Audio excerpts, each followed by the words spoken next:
So you're telling me women are smarter than men or what? My brain more juicy. My brain more big and fat and juicy. And sorry, I gotta get my beauty sleep because my brain's so big.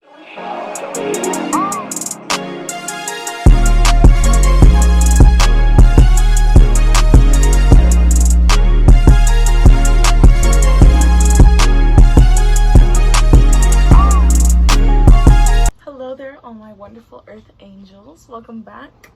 I am back. We filming. We live. I'm doing a video today that is unlike anything I have really done before. It was requested, so I think it's going to be quite interesting and quite valuable. If you are a person with female physiology or a person that menstruates at all, this video is going to be for you. If it's not, I mean, it's still educational, but I wouldn't necessarily say this is going to be a video that's going to benefit you.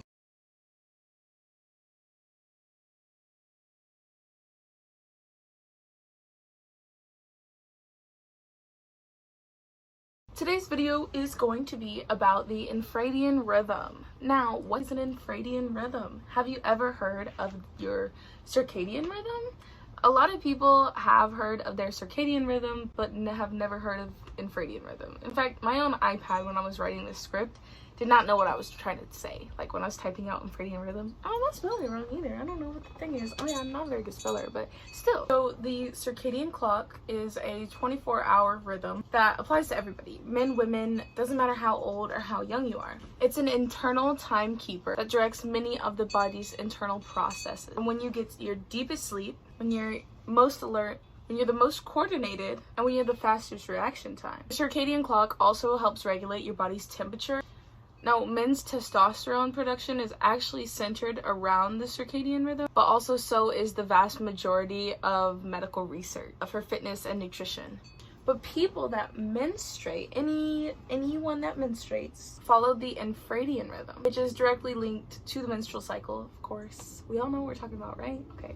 Now, when you understand your Infradian rhythm, which is something that nobody freaking talks about, nobody teaches you, and it's not in any research because, I don't know, apparently it's just more complicated. When you understand your Infradian rhythm and how it, uniquely forms your biochemistry, you can, first of all, balance your hormones more. You know, the reason we experience period symptoms is because our hormone imbalance. Technically, you should have little to no period symptoms. People that have little to no period symptoms, hormones are more balanced than people that get severe cravings or severe cramps or severe, literally any of the symptoms. That's not something I knew until literally this year. If you were to follow steps to balance your hormones, which there's a lot that goes into it, we're gonna go into some of that, you could literally live with a period but symptom free. I don't know about you, but I'm trying to be on that wave. So the Infradian rhythm is also an internal biological clock, just like the circadian rhythm, but it only applies to people that menstruate, and it's not a 24-hour clock. Instead, it's a 28-day clock. So instead of regulating your sleep-wake cycle, it regulates your menstrual cycle. So when a woman starts her period for the first time, or her moon cycle, as I like to call it, her second biological clock is automatically activated. At this point, she now has a 24-hour clock and a 28-day clock. Oh great, wow. One more thing to worry about that women have more complicated than men. Yes, but it also doesn't have to be that hard. Life can actually be a lot more effortless than it already is for you by just taking a couple simple steps to align yourself with your Infradian rhythm. And it's actually really easy to listen to your body once you start realizing what the signs of your body even trying to communicate with you are. So we're gonna go into the 4 different phases of your Infradian rhythm and your cycle. So we have your menstruation phase. We'll start there because I think it makes it easier. So when you're on your moon cycle, which is when you are bleeding, it's gonna be 3 to 7 days long on average. Then you have your follicular phase, which is going to be 7 to 10 days long. Then you have your ovulation phase, 3 to 4 days, and your luteal phase, which is 10 to 14. And then you go back into menstruation. Your actual hormone levels are different during each of these phases. So your body and mind naturally need different things going into these phases in order to remain balanced. Your brain chemistry actually changes during each phase, which is why you feel different and you experience different needs during your whole cycle. I did also want to mention that your infradian rhythm affects 6 different systems of your body. So not only does it affect your brain and your menstrual cycle, it also affects your metabolism, your immune system, your microbiome, stress response system, and of course, your reproductive system. So this means that it's affecting literally every area of your life. And you didn't even know who Infradian was. She said, girl, I'm meeting her today. Now, why should you care about the Infradian rhythm? If you're still asking yourself that, I want to list off some fun facts for you. The Infradian rhythm changes your brain chemistry by about 25% over the course of 1 month. Your metabolism speeds up and slows down predictably across the course of a month. So you literally have to change your diet and your exercise each week to like optimize your metabolism, because if you're exercising all the time and your metabolism is working super high, it's not going to be right for you, love. Your cortisol levels are actually higher in part of your infradian cycle, so pushing yourself through those workouts when it's not really time for that in your cycle is going to bump up those cortisol levels, adding stress and inflammation, disrupting your hormones, and making you feel more anxious and unfocused. Now, this one I did not know. People with female biochemistry need more sleep than men because we have a more complex brain and it needs 20 minutes longer to clean itself and rest for the cognitive day. So you're telling me women are smarter than men or what? My brain more juicy, my brain more big and fat and juicy, and sorry, I gotta get my beauty sleep because my brain's so big. Okay, editing Miksi here because I wanted to make sure I had all the facts right. So I didn't necessarily find that women's brains are more complex, but I did find that they're different than men's, and they do actually need more sleep. But if we're talking about big brains, men's brains are actually 10% larger. I don't know why, but it's been shown in research that the size of your brain doesn't affect your IQ. So just had to make sure we have all facts. During the 4 phases of your cycle, you experience that vast variety of brain chemistry, and you experience natural hormone fluctuation that influence your body temperature, skin elasticity, I don't know, sleep cycle, energy, emotions, and cognitive function. Even more so, your infradian rhythm and your circadian rhythm are like this. They both affect each other. So a functioning infradian rhythm will function a circadian rhythm well, and you'll be good to go. But if either one of those are lacking, I don't know, it's just not gonna be pretty, okay? It's gonna be hard to function, and your hormones are gonna be out of whack. So each phase of your cycle is going to be bringing different strengths and different areas of caution that you should be paying attention to and using to your advantage. Okay, so in your cycle, right, you got follicular phase, ovulation, luteal phase, menstruation. Okay, your follicular phase is going to be right after you stop menstruating. In this phase, you're going to have increased energy and heightened brainstorming and planning skills. So this is your time that you sit down with your journal for the month, you plan out your time, you set up your workouts for your phases, and you itemize your to-do list to like appropriately assign each thing for what phase you're going to be in. Then the next phase is going to be ovulation. This is when you are going to be, you're going to be kicking and fighting and rolling and punching and ready to be energetic and communicative and social. You're gonna be high energy, have heightened social and communication skills and persuasion skills. You're probably gonna feel definitely some heightened hormones. You go feel in the mood more, and you're also going to need less calories because your metabolism is gonna be so much slower, so you need less calories, and your cortisol levels are also lower, so you can work out, you can do all the exercises, hit cardio and like group cycling. This is when you want to hit those like boot camp type of workouts, is in your ovulation phase. This is why you can't really follow any type of daily workout plan, because it's not gonna work out for you, love.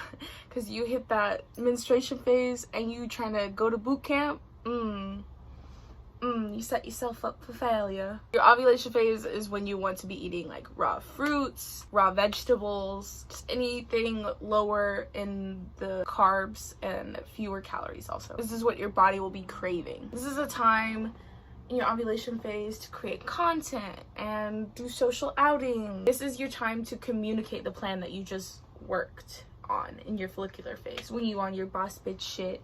It's also when you go be a little bit more heightened in the bedroom. Next phase we go into after ovulation is your luteal phase. You're going to be having a heightened attention to detail, and you'll be able to like more bring your projects to completion. So you had this heightened energy. You were like, here's follicular phase, here's ovulation, this is your peak.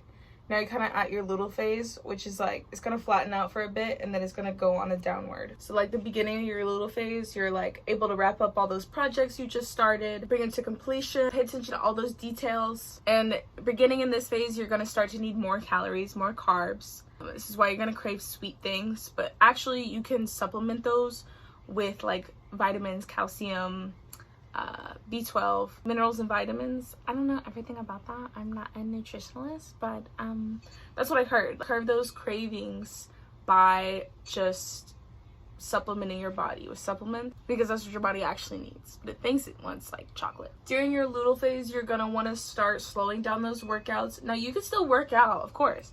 This is when you want to go less than 30 minutes. Anything more is not going to be very beneficial for you. Unless it's like a calm walk, you're doing yoga, more tamer Pilates type of things.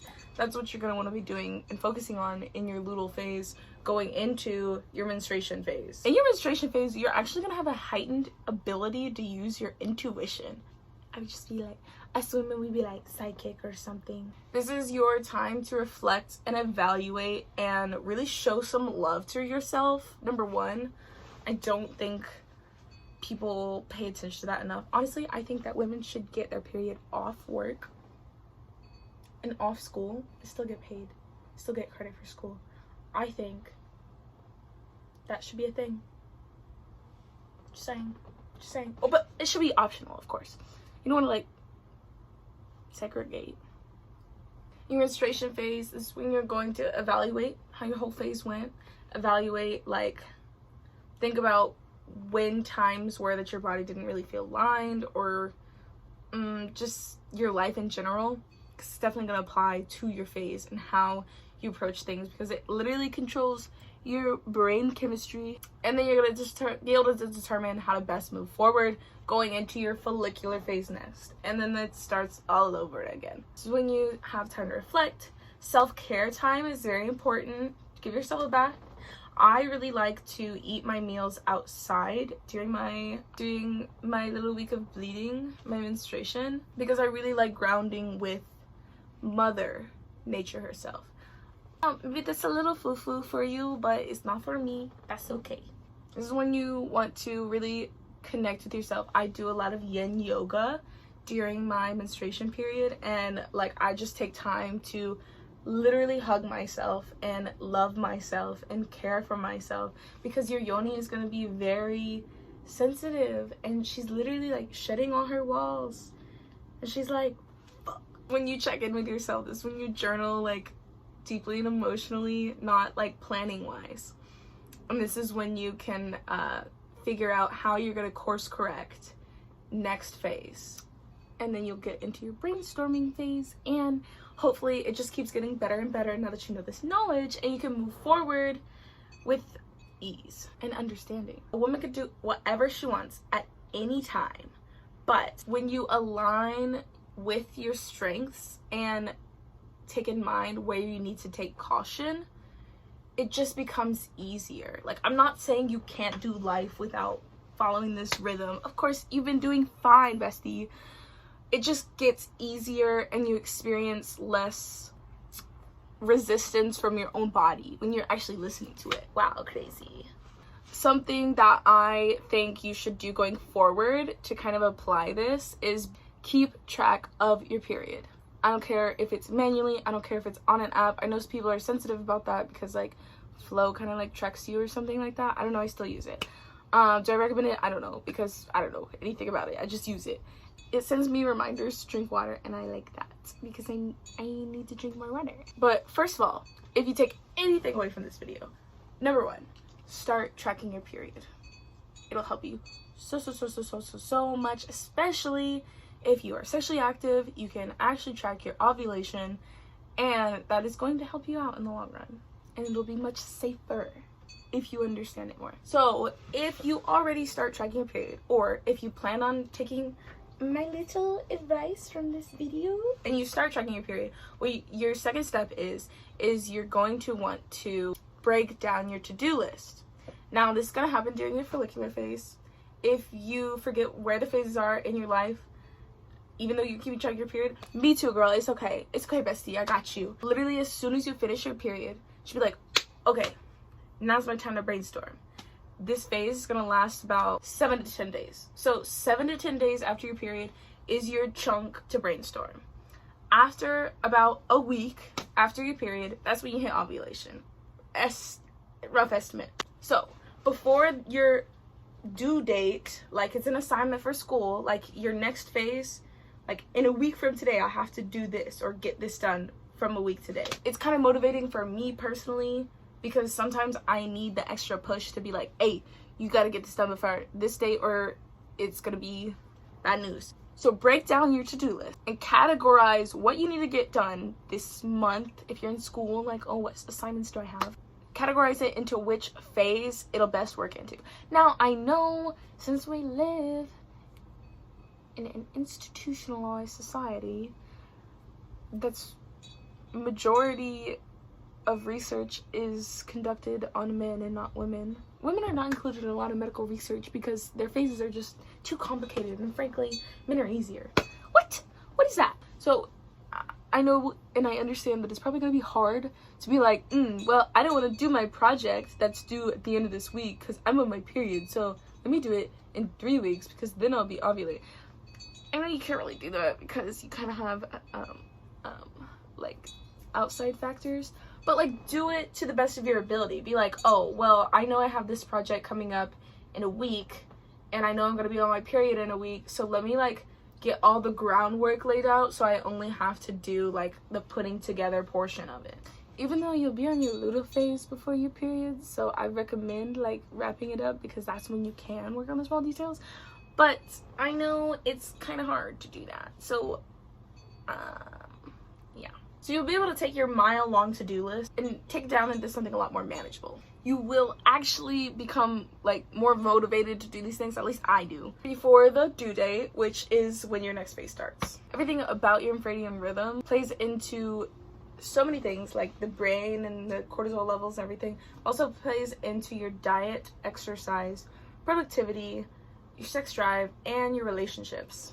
I'm going to talk about how it plays into your diet and exercise kind of in the same chunk. So during your follicular and ovulation phase, which is like going up the hill, your metabolism is, I know I already said this, but your metabolism is slower and your resting cortisol levels are lower. So you need fewer calories during this time. And when you couple that with higher cardio and like HIIT cardio, it creates a metabolic situation where your glucose stores are used for energy, so you get that fat burning and building more lean muscle without disrupting your blood sugar or increasing your cortisol level, which is why like a daily workout program that was researched by men or for men is not gonna work for you, girl. It's not. It was not set up for your success, and it's actually gonna give you the opposite of what you want, literally. If it's gonna disrupt your blood sugar or increase your cortisol, which is gonna trigger inflammation and fat gain, which is the exact opposite of what you want. Girl, you gonna be in the gym like, working on my fitness, he's my witness. Like, why am I gaining fat? Because you need to listen to your body, love. During follicular and ovulation phase, you don't have to like avoid any certain workouts, but cardio and like high intensity workouts are going to be what gives you the best results the fastest. During your luteal and menstruation phase, your metabolism is much faster and your resting cortisol levels are higher. So you'll need more overall calories in your diet each day. It's around like 250 extra calories. And you should be eating complex carbs to keep your blood sugar levels stable. Now, if you don't increase your calorie intake during this time, it will actually interfere with your hormonal balance and trigger fat storage. Because your body's going to be like, I'm not eating enough. I need to save some. I need to save a little. Yeah, make a little fat. Now, because your cortisol levels are high, you need to limit your workouts to like less than 30 minutes a day. And you should stick to like simple strength training, nothing intense, like low intensity Pilates, some yoga, nothing with any cardio component, like a walk. Take a nice walk, girl. Now, it also plays into your productivity, which is why you need to section out your to-do list like that. And I feel like we kind of already went into that. And then for sex drive, your sex drive is going to be very heightened in your ovulation phase. But also in productivity, let it be known you can do anything at any time. But research shows that hormones stimulate the brain in different ways during the month, and you'll naturally be more interested and at ease with certain tasks during different times of the month. So when we plan our schedules accordingly and we break down that to-do list, you might even start to find more success and, most importantly, experience less stress on your body. Okay, now number 4, sex drive. 60% of women are sexually unsatisfied. And don't blame your man for this, because you probably, it's probably because majority of people don't understand their infradian rhythm and are not in tune with their infradian rhythm. It directly affects your sexual drive, and it changes your requirements for physical stimulation, depending on what phase you're in. Like, literally, once you start to become more hormonally balanced and in tune with your body, you'll never have to think something's wrong with me in the bedroom again. Number 5 is relationships. This can be with friends, with a significant other, with your family, whatever it is. Sometimes it can be really hard to connect with people or find time for your relationships. And nurturing a healthy and balanced relationship takes a lot of work. Using your infradian rhythm to organize the activities, which would go in the follicular phase, most likely. You can organize the activities of what you actually want to do with your partner, with your family, with your friends. And it can be helpful to bring in a variety of different experiences throughout your month. Like, okay, babe, I'm on my period. Can we please just take a bath together and, like, read a book? Something, you know? Or, like, I'm in my ovulation phase. Let's go hike together. Let's go to the park. Let's go to the ice cream shop. Let's meet people. Let's, you know, get the punches rolling. Let's go out on a date. Let's do all the things. Like, you're gonna have to mold those into like what best works for you. Timing these according to your biological rhythm will increase pleasure, positive connection, and decrease your overall stress. That is a running theme in this video, decreasing your body stress. Yoga's great for that also, but we have to get to the root of it, you know.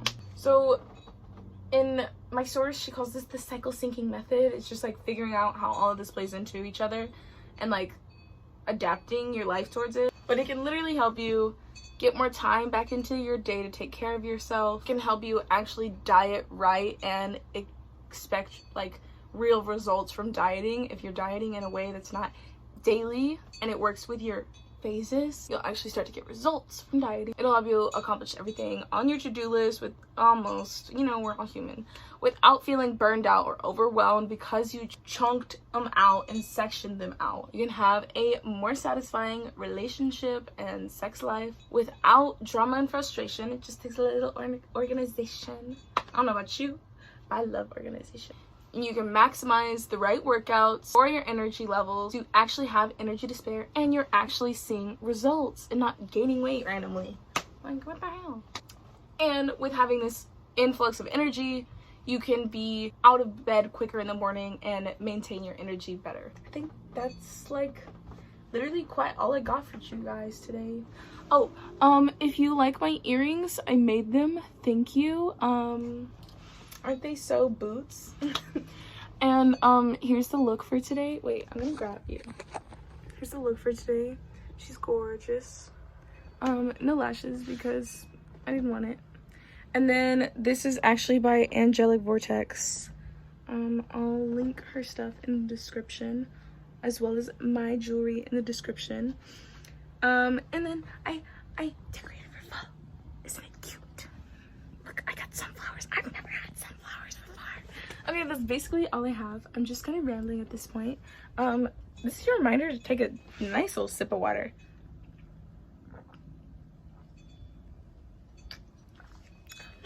Because I forgot to do that the whole video. But I hope all is well. I hope you guys are slaying, living and thriving.